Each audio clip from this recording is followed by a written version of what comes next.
Hello, everyone, and welcome to Subcontracting Tasks in Your Author Business.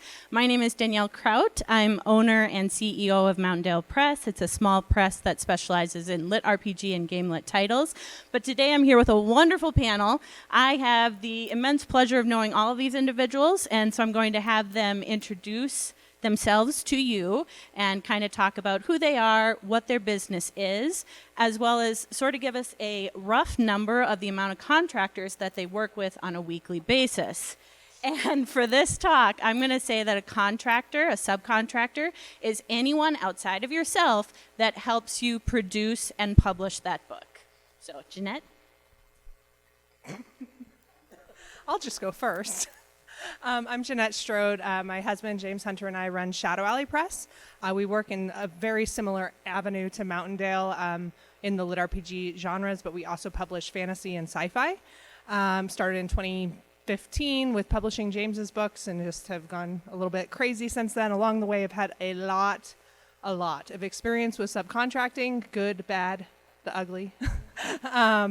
And I would say that we work with, I was not prepared to answer this, so I'm going to just randomly guess that I would say it's like about 60 different contractors throughout our company. Tao Wong, I write in the lit RPG and Xianxia markets. I do not have a publishing company, or I do, but it's me. I work with, 40, 50 contractors, including the employees that I have. I'm Katie Cross. I write young adult fantasy and a little bit of dabbling in romance lately. I have my own publishing company. I only publish my own titles. I will only ever publish my own titles because I think they're crazy. But on any given week, I employ anywhere from 8 to 15 contractors that help me sell my books. And I think I have just under 50 titles. Hi, I'm Steve Campbell. I'm the VP of Operations for LMBPN software. And we also publish a lot of sci-fi and urban fantasy, as I'm sure a lot of you know. And we probably on a weekly basis, somewhere between 30 and 50. Thank you all. So we're going to dive right in. We're going to start with kind of at the beginning of your career. At what point in the business did you decide to subcontract out a task? And can you tell us a little bit about that? So I'm going to actually pass it to Tao first. Thanks. I would say immediately. There are certain aspects of running a business that I am entirely not allowed to touch. Bookkeeping, anything to do with lawyers, because I'm just not gonna, I always will pass legal documents to a lawyer. But also on basic editing was pretty soon after I released my books without it, and I got slammed for it. I started passing out. Don't do that. But cover design, that was literally the first thing I ever subcontracted when I was doing publishing, because I don't have that ability. Yeah, so I think a lot of indies will subcontract out first with cover design or editing. I think that's pretty common. So you guys may already have subcontractors in your company that you're working with.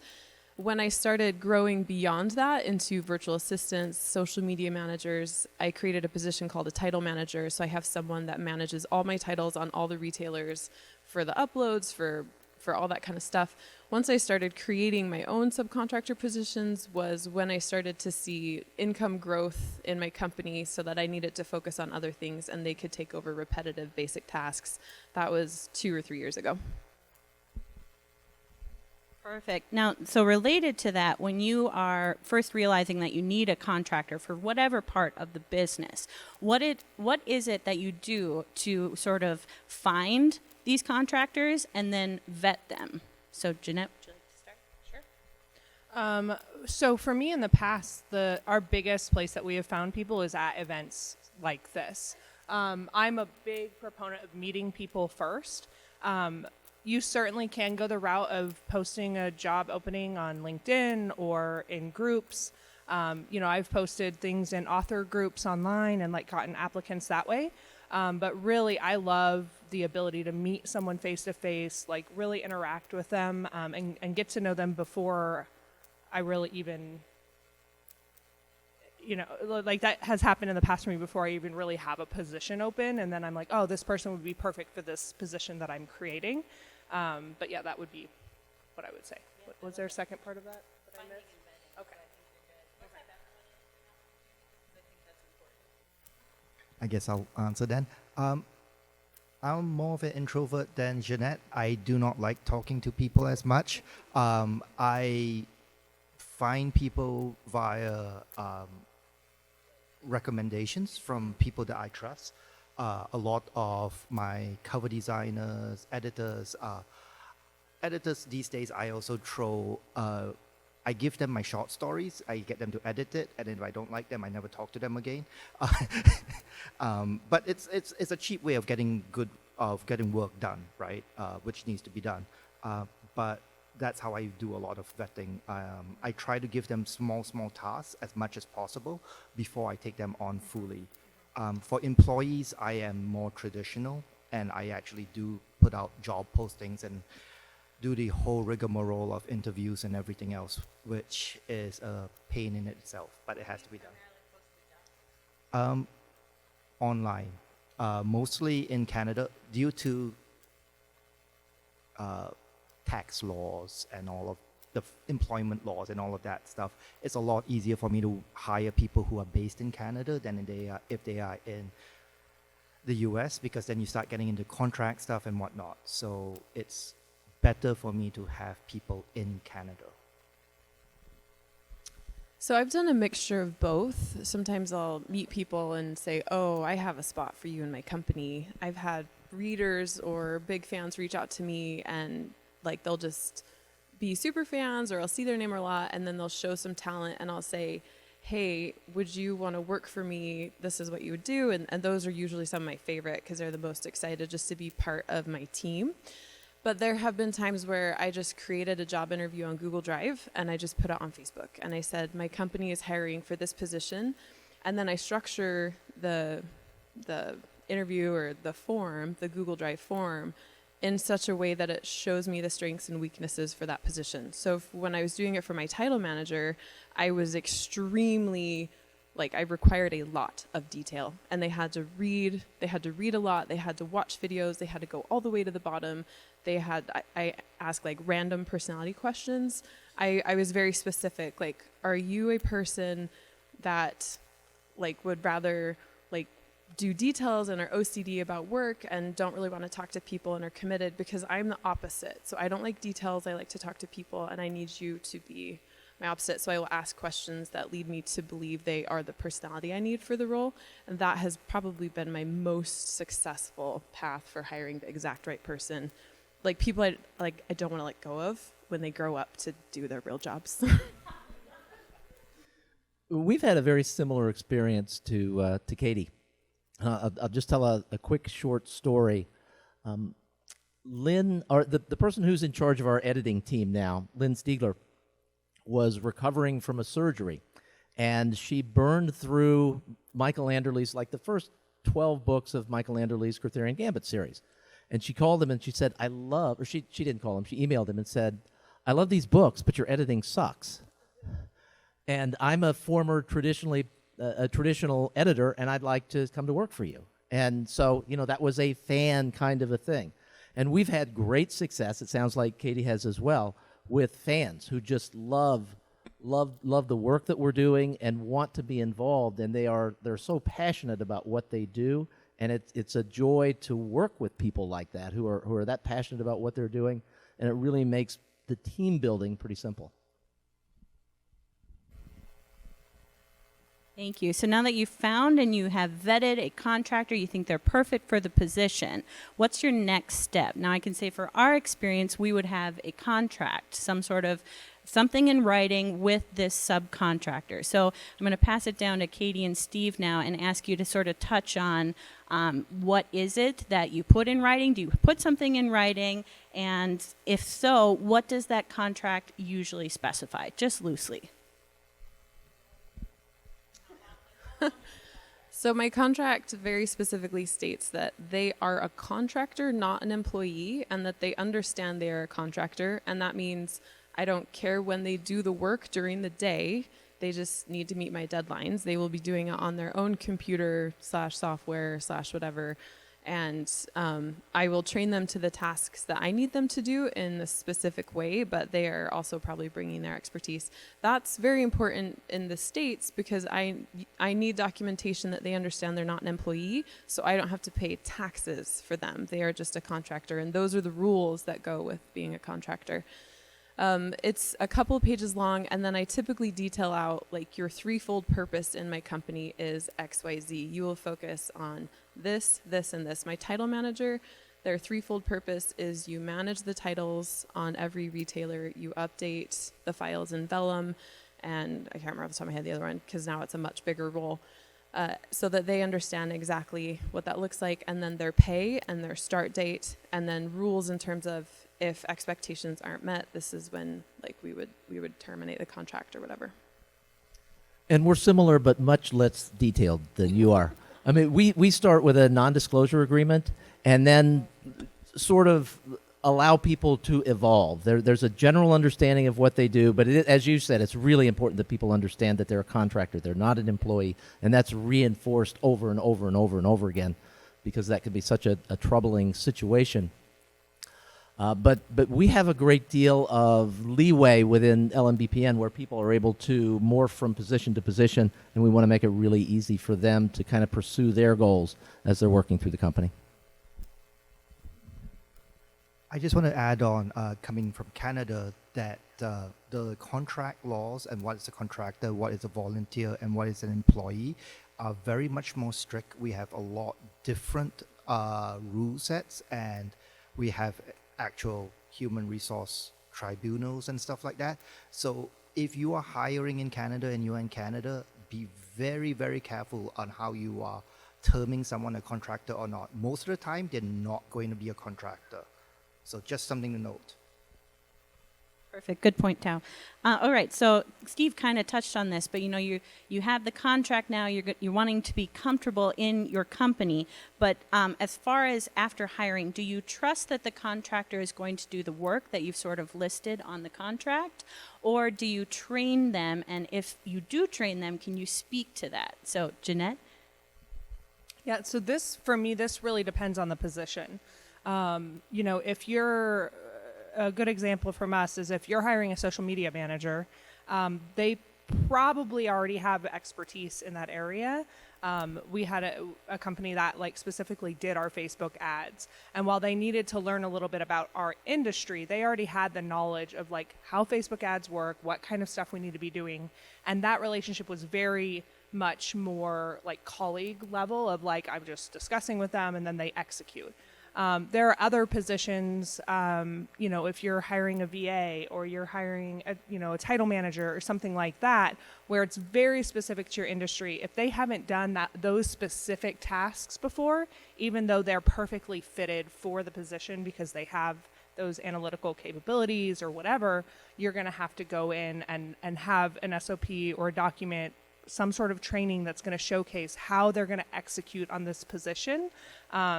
Because I think that something that I struggle with is when people come in and they are a perfect fit for a position.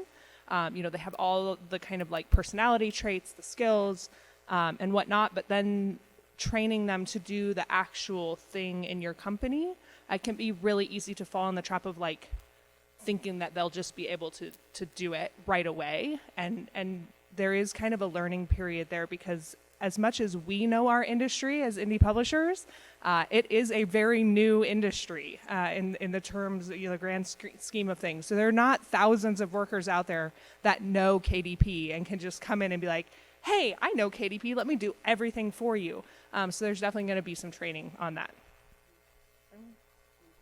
So you touched on SOPs, and if anyone knows Katie Cross, she's fantastic, but my husband especially has been in love with her lately because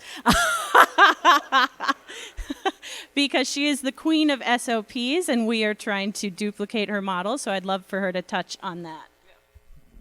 So this can be kind of hard to picture. So if you guys have questions, just come to me after and I'll pull up my computer so you can actually see the spreadsheet. Because I promise you can look at it once and you'll have everything you need to know. That's what happened with Dakota and Danielle. And I actually learned this from another business owner outside of our industry. And I literally looked at it for 5 seconds and I said, oh my gosh, that's brilliant. And then I just made it my own. So what I do is I have standard operating procedures for any position in my company. And I think agency work is even more different. Like, agencies are technically contractors, but if you have like a Facebook ad agency, they know their expertise and you're hiring for that, so you don't really need SOPs for them. But if you're talking about contractors, like I'm pulling this fan in because I want them to be a beta reader for me, or I have this person I want to do my title managed work, but they have no experience in KDP, that's very different. So what I do with standard operating procedures is I have a spreadsheet and I have different tabs on the spreadsheet for the different expertises in my company. So I have an all SOP, which is just for anyone in the company. So when I onboard a new person, I say, go here and just read through all these SOPs.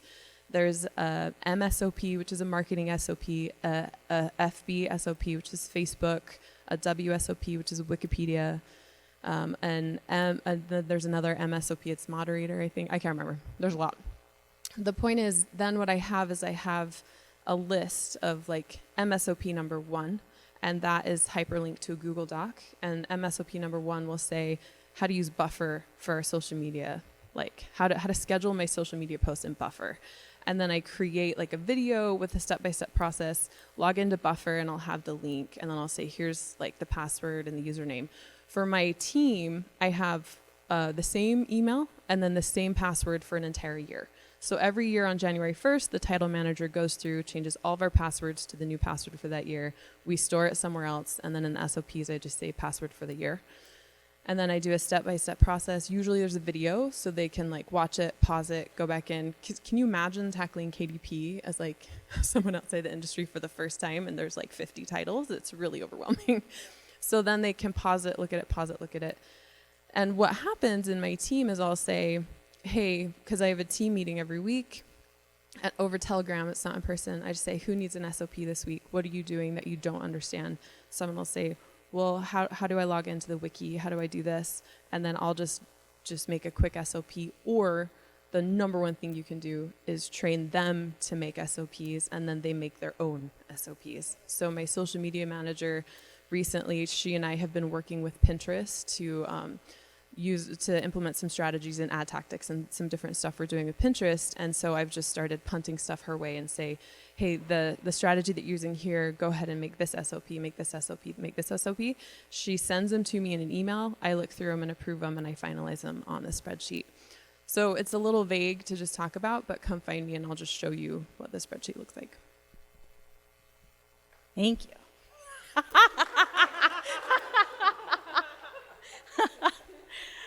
Yeah, it's fantastic. It really is. So I think we've all probably experienced turnover, where you think you found the perfect contractor for the position, but just something, for some reason, it doesn't work out, either personality issue, they move on to something else. So I'd like all of us kind of to touch on how much turnover we maybe expect when hiring a contractor, and at which point do you just decide to no longer continue training, and how do you sort of end that relationship? I think she got me because I've been recently hiring. I think the first thing you need to know is you never know what someone's going to be like until you start working with them. It's part of the reason why I actually like giving small tasks to people beforehand, whether it's an editor or a cover design or anything, where the loss value for me is very low if they don't work out. But with employees, it's not the same thing. Employees, especially if they're new to the industry, like Jeanette says, you have to train them, which means that it takes longer. But as soon as you think they're not working out, you're probably right with your instincts, cut them. And a lot of the cases, it's not because they're bad people or they're doing something wrong. It's because they're not the right fit. Don't feel bad about cutting them. It's good. It will make life for them a lot easier because they are probably feeling very frustrated, and you're feeling very frustrated. And you might be taking it out on them whether or not you like it or not. So as quickly as possible, cut them. Once you have someone pass what I call the 3-month probation period, basically, I generally find that most of my employees will stick around for anywhere from 2 to 3 years, potentially longer if you are able to pay them more.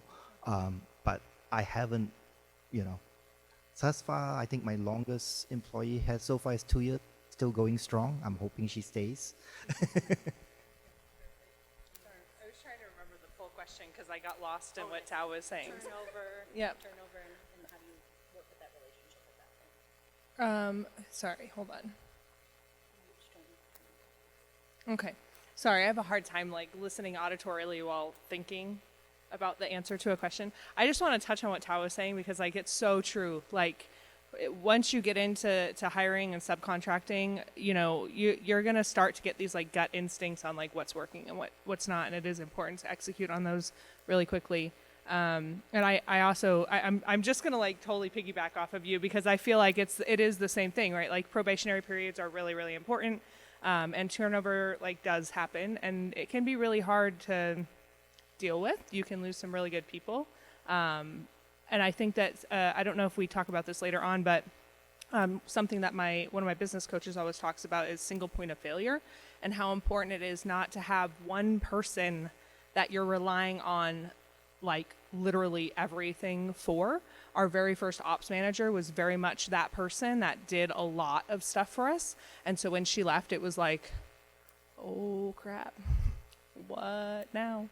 So expect the turnover. Don't be shocked because it will happen. And it could happen with some of your best people that you love and have good relationship with. I mean, she and I are still good friends, so it can be a shock. So be ready for that. Just one thought with that, because I just had one of my best VAs grow up and go be a lawyer at a big firm. Still really upset about it. Is to expect that bringing any subcontractor in is a project, and projects take time. So I would expect 1 to 3 months of a training probation period where you're kind of vetting, hey, how are the SOPs landing? It's going to take them a while to do some tasks. I have something called the Ledger of Legends, and it's this ginormous spreadsheet that's just stupid big. And my title manager fills it out every single day so I can look at my direct sales system and my profitability. And the first day that my new title manager did it, it took her 3.5 hours to fill it out. And I was paying her for that time. But I said to her, it's going to be half that time tomorrow, and you're going to get it down to 20 minutes in a week. And that's exactly what happened. Because I knew that there's a period of time where they need to grow into the tasks, and you need to give that to them. So plan for any turnover to just require more time, but you're investing in them than serving your company and being part of your team. So that's another mindset that you have to be aware of in subcontracting. It's a time game in some regards. So I'll also piggyback on what Tao said. The way we do it, we tend to start with small, discrete tasks, bringing in people to do those tasks.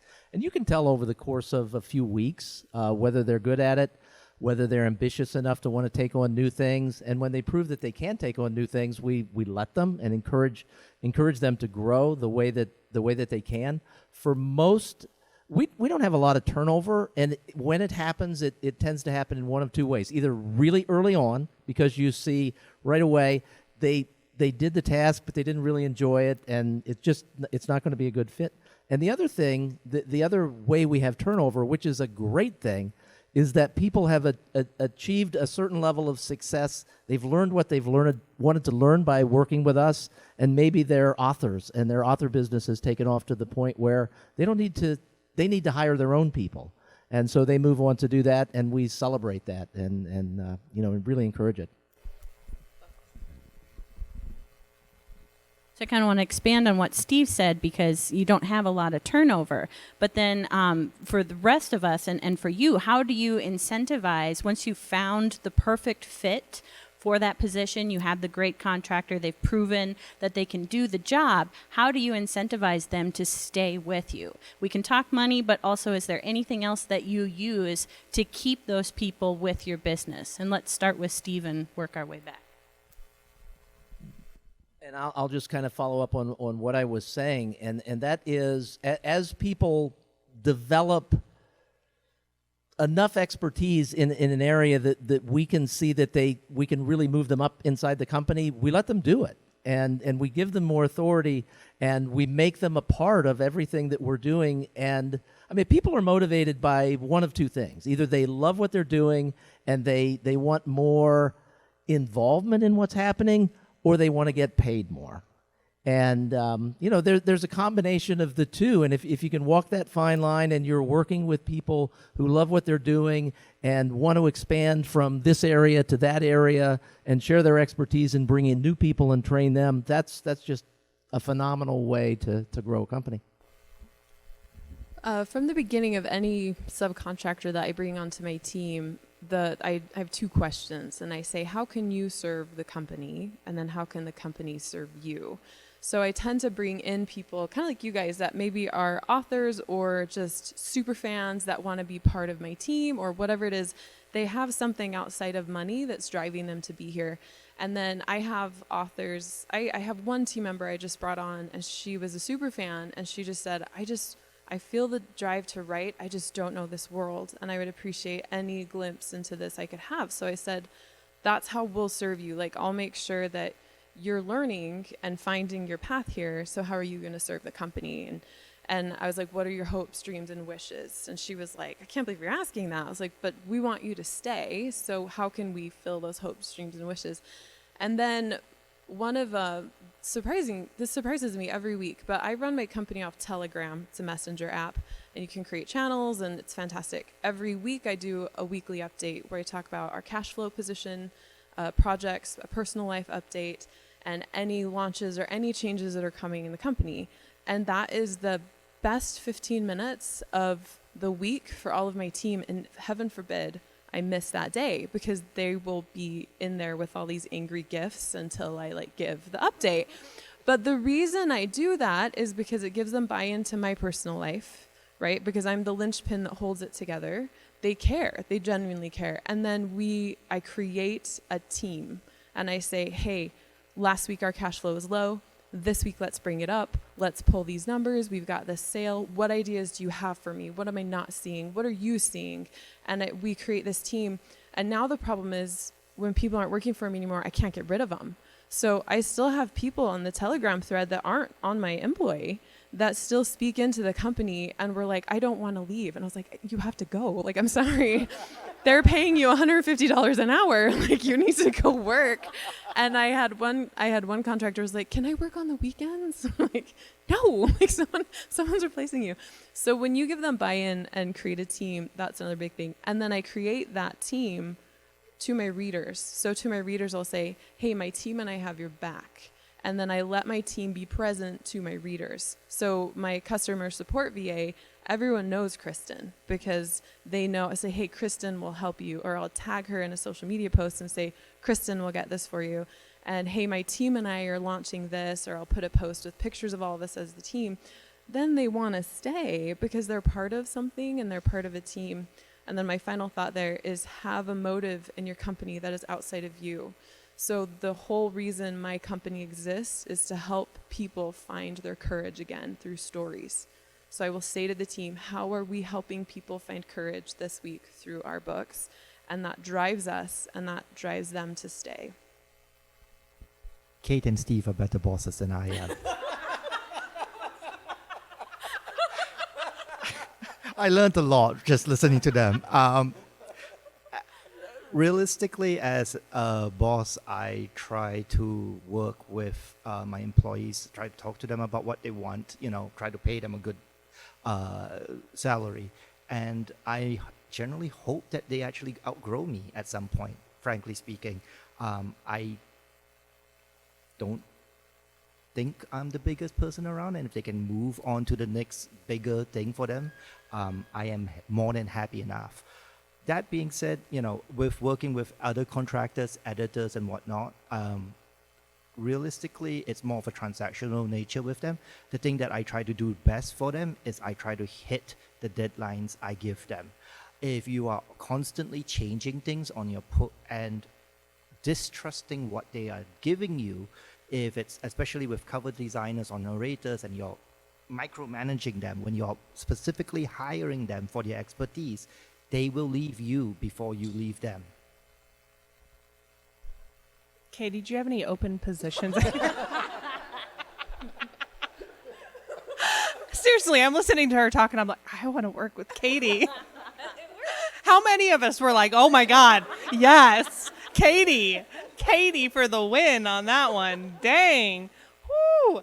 Yeah, how do you follow that act, Tao? I don't know. I think that, I mean, we've had some like great insight, right, of like how we work with our contractors, what you need to be doing. I do think that, everyone has said this, but I think like culture is really, really important. And I was reading, I can't remember what book it was, but it said that if you don't define the culture will be defined.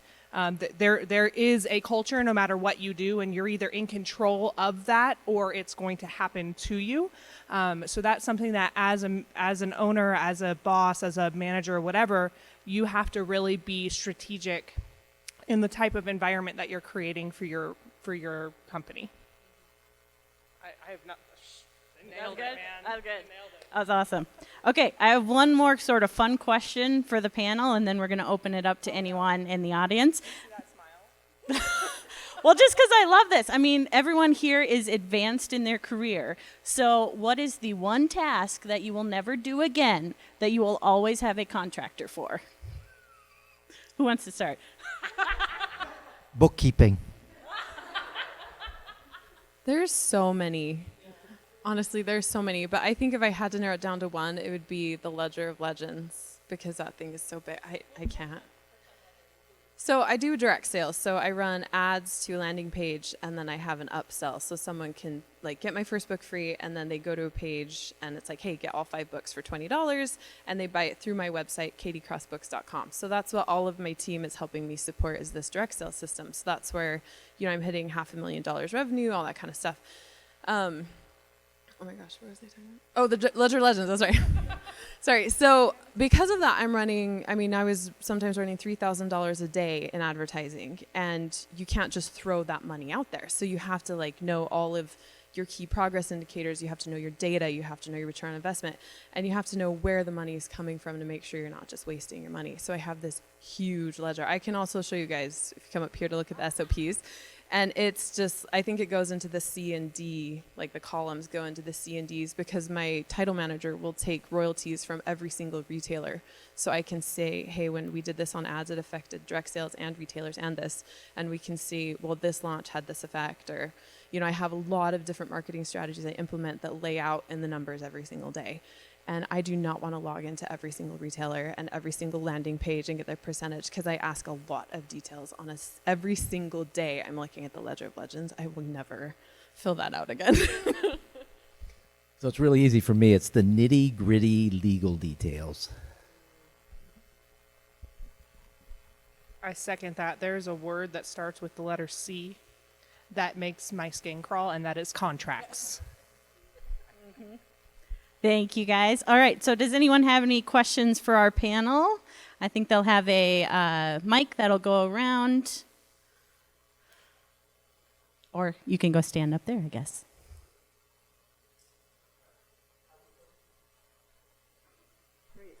All right, so my first question is about trust. So when you're hiring someone like a virtual assistant, I'm always worried that if they're going to KDP, they can do all sorts of damage. They can go into Facebook, create an ad that's $1,000 a day budget, or do something like delete a bunch of articles out of a website. How do you establish trust or know that you can trust this person? And are there platforms where you have better control over what they can do, where they can do something like create a Facebook ad, but they can't submit it? I don't even know if that's possible. Something where I can approve what they've done. Some positions lend better to control than others. Some, social media stuff does have approval queues and whatnot. KDP does not. It's one of the things that I constantly ask them for is admin sort of separate portal. Doesn't exist yet. Hope that they fix that.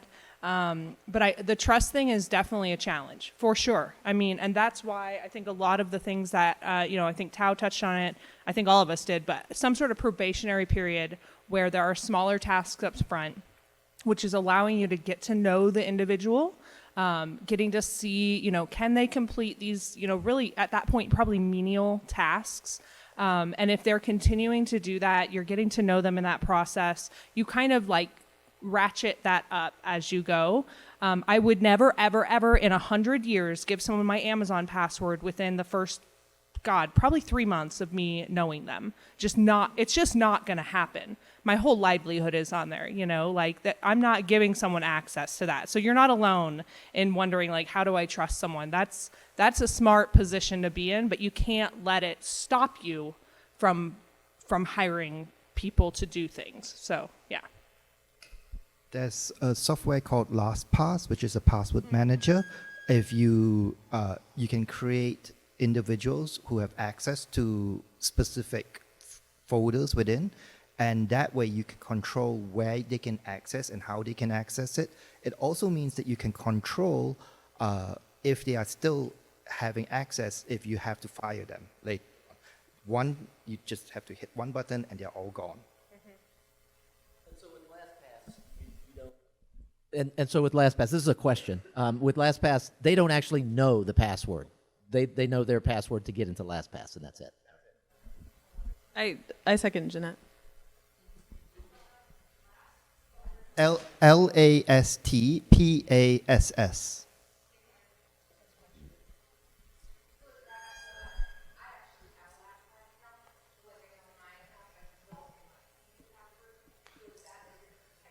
It is. It's a different type. The business.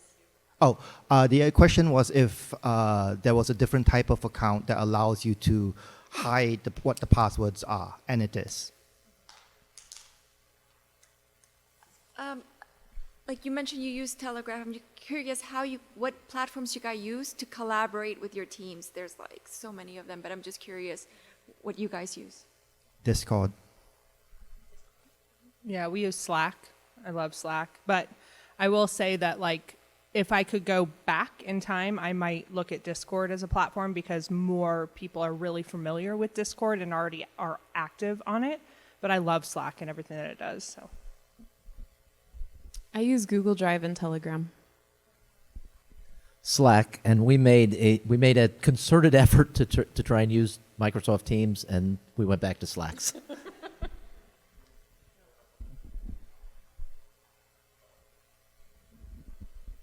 Anyone else have questions? We still have time.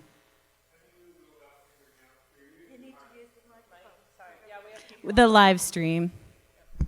If you're new to hiring virtual assistants, how do you go figuring out what the starting pay for someone should be? I know there's lots of different positions, but like I don't know if I'd be putting out a job posting and they go, well, this guy's a cheapskate, or wow, this guy's going to pay so well. How do you find out what you should be paying people? yeah, for me, I do a search in salary.com, Glassdoor, all these different things. I do a search for my area, find out what the range is for that position. I'm going to say this with the caveat that I might be wrong. I don't believe that I've put dollar amounts on my posting. It's always varied on your experience. But going into the interview, I know kind of what the standard range would be in my area. And then that's something that I like to ask people what their expectations are. Because I don't want to go in there with something and then they're like, it's just, money is a funny, awkward thing. So I like to have a very open discussion with the people that I'm hiring of like, what is it that what rate would you want? And then that way I know up front, am I disappointing them with the rate that I was going to pose? Are they under? That's a good situation, right? You were going to post $17 an hour and they're like, oh, I'll do it for $15. And you're like, great, I just saved $2 an hour, So that's my, I don't know if everyone's different, but that's my preference. So I almost always start at 15, but when I bring people in, I want to train them, unless I'm using like an agency. If it's a VA, title manager, beta reader, any of that, I want to train them to my path. So rarely do people coming into my company have experience outside of like the industry. I do that intentionally too, because I want people outside the industry to bring their insights to me, to say, oh, well, this doesn't make sense. And I'd be like, oh, I never thought of that, So I like that. So I always do $15 an hour starting pay, and then after 6 months, I promise a raise. If they're doing awesome, I'll do $17.50, and then I do $1 raise every year after, and that's just established. If they're just depending on the degree, I might do $16.50 is that 6 month step up pay, but just kind of depends on the situation. There is a Facebook group, Facebook for VA for authors or PA for authors, I believe. I couldn't find it easily, but that's where people who are already working as PAs or VAs for authors gather, and you can actually go in and post that you are looking for someone, and people will pitch themselves at you. So that's one way to get around it. Well, since I don't see any other, one other question. Okay, we have time for one last question. Thank you. For you guys that have bigger businesses, this is a curiosity question. Have you ever thought about managing like a multiple KDP or Ingram or Lightning Source distribution accounts for different actions so you can manage them better? Or that risk again of, oh, hey, this person's going great, and then they just decide to blow $10,000 because things went sideways. I'm wondering if you guys do that, because that's something I've always thought about. So just to clarify, you're asking if like you would open up a secondary KDP account to kind of manage what they're doing. So technically to us, I believe on Amazon is that you're not supposed to have multiple accounts. You certainly could on Facebook ads or something, you could do something like that. But there are cost controls that you can put on Facebook ads, that you could set when someone's just starting out and say, this is going to flag me when we've spent $50 or $100 or $500 or whatever. So there are some cost controls that you can put on that. And I think for me, if you're at the point that you're that worried about the person, that should be a giant red flag to begin with. That should be like I don't know that you hired the right person. You should feel really strongly in the beginning that they are capable of doing what you've asked them to do. So if you're feeling like you need to put all these little caveats and like protection and like, that's a big red flag for me. I agree. Let me. I'll address that in a slightly different area. You ask for some of the people with the bigger companies. One of the things that we're able to do, all of us up here, is that the teams are larger. So when someone comes in and starts doing the small, discrete tasks in the beginning and earn their way up the ladder of responsibility, it's not just you making the decision. You talk to other members of the team, like, do we feel good about person A? And eventually, the top level in terms of responsibility for people is like, do they get access to the KDP account? And it requires 100% confirmation that person is, and that's after, not 3 months, but probably 6-9 months, a year or so. Yeah. Well, thank you all for being here today. Let's thank all of our wonderful panelists. Hope you had fun.